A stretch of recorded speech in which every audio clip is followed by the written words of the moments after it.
T-Man 978 Chill Review. Hello everyone, T-Man 978. Welcome to another chill review. Right now, it's the Target exclusive Marvel Legends 2-pack of Thunderbird and Storm.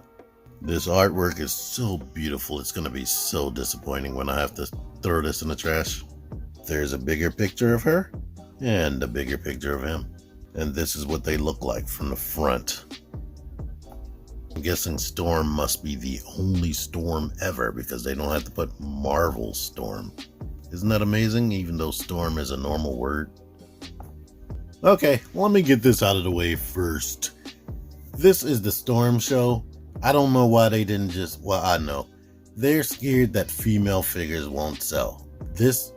Everything that she comes with makes her like the ultimate Marvel Legends, and I think she would have did well at $25 by herself. But she is a female Marvel Legends, and they typically don't sell that well. Then there's Thunderbird. This is a character like that doesn't get exposure like that. Only people that read the comic like that probably know who he is. Because if I didn't see pictures of him or watch shows where people talk about him, I wouldn't even know he existed, to be honest. But anywho, let's just get him out of the way. Looks good.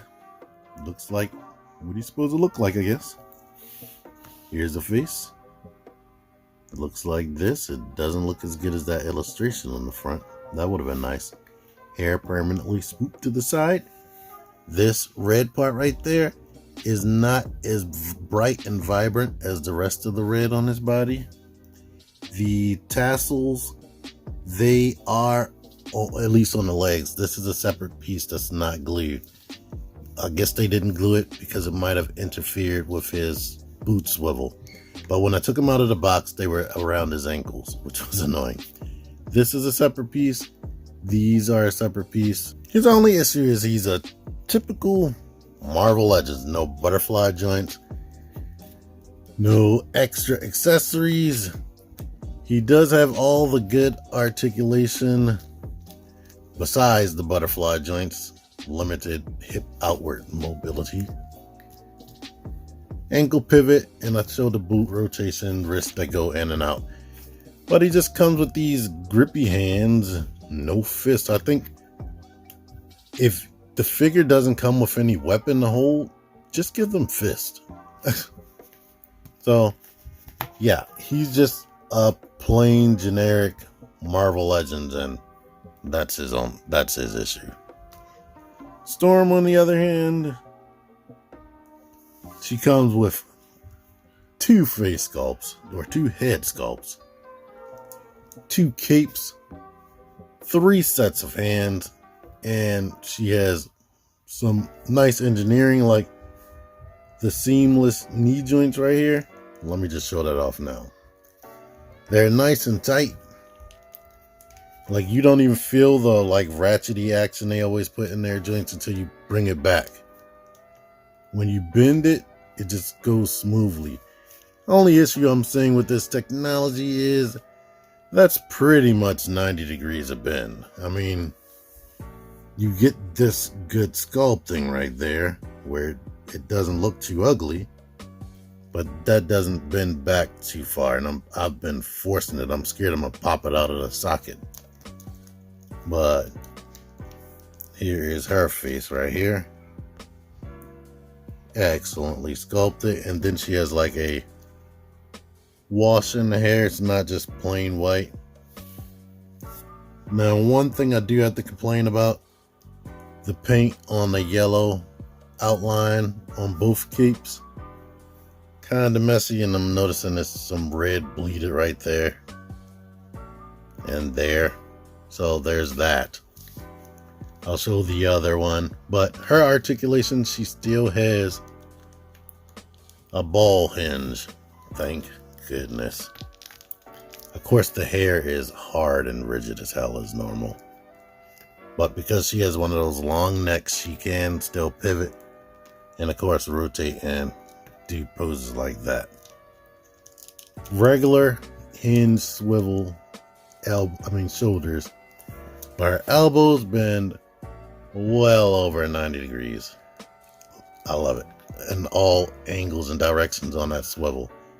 All the wrists hinge in and out and swivel. Diaphragm joint, you can come forward a good amount, go back a good amount, pivot a lot, and swivel pivot. Legs go out a lot. They sculpted her booty cheek right there. I don't know if maybe it's because she doesn't have any clothes right here, whether I'm just noticing that and that's something they've been doing, but they went into town sculpting that, so I really like that. Leg can go back a bit, swivel, and then she has the hinge in the foot so it can go all the way back. Come forward a good amount, and it's going forward into this, but since it's a heel, it kind of doesn't pivot so much more as it swivels. You'll have to give her one of those awkward leg movements or positions when you use the ankle pivot. But she does have peg holes right here. Other accessories: pop out, push in. I'm not showing it. She has these optional dynamic hands, which are in the pose of the hands they normally use, but they're not big and oversized like those other gestury hands. And these two fingers are connected right there. And the ability to bend the elbows in more than 90 degrees. I love it because you can do poses like this, like she's charging up her energy. And if you have like a lightning effect from another figure, you can have her like holding that in her hand like she's charging it up. Let's show you this. The head just pops off as normal, and you can slide this up, which does give her a big neck. Here's what you're working with if you don't want her to have on the cape. It just looks more like a regular bathing suit. She kind of looks naked without it, to be honest, for me. Here's our back. Mine has either a scuff or brown paint right there. I can't figure out what it is, and I don't want to make it worse. Here's one of the things I really appreciate. Optional action face. Like, if they did this for every character, I would just be so happy. Like, above 90 degrees of bends in the elbow. The only thing she's missing is a butterfly joint, really. And she would be absolutely through the roof awesome. She doesn't really need a butterfly joint, to be honest. She's a flying character, and the ability to be able to do this right here, awesome. Here is her hair flowing in the wind right there. Love it. And here comes our last accessory. Oh yeah, I also neglected to mention that this is her more action cape right here.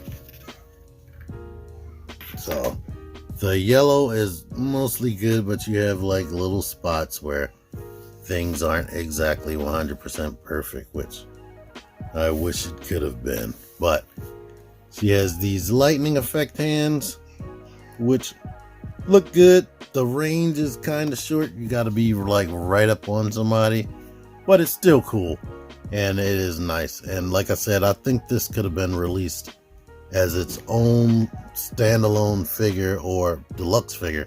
Maybe she could have came with a stand and some longer lightning effects to put like on her arm or something like that, and this would have been a really, really good deluxe. But as it is, this set, really like it. Super satisfied. He'll do something, I guess. I did break down and watch at least part of another review where somebody mentioned since his skin tone, it would probably be hard to find a just regular fist to go with him. But yeah, I mean, you do have this to break up the arm from the fist, so you might not even notice. But he's a good basic generic figure. Storm is friggin' next level with all the extra accessories and added engineering and whatnot that you don't typically see in a female Marvel Legend. So she is definitely the star of this 2-pack, and yeah, she makes it worth it to me. You know, it's funny, this was a look I couldn't wait to own because of the cartoon and whatnot, but I definitely like this one more. And here they are next to some other X-Men. Any old who, thank y'all for watching this. Until next time, T-Man978, out of here. Click the videos. Click the fucking videos, baby. Click the videos. You should really click these videos. Click the videos.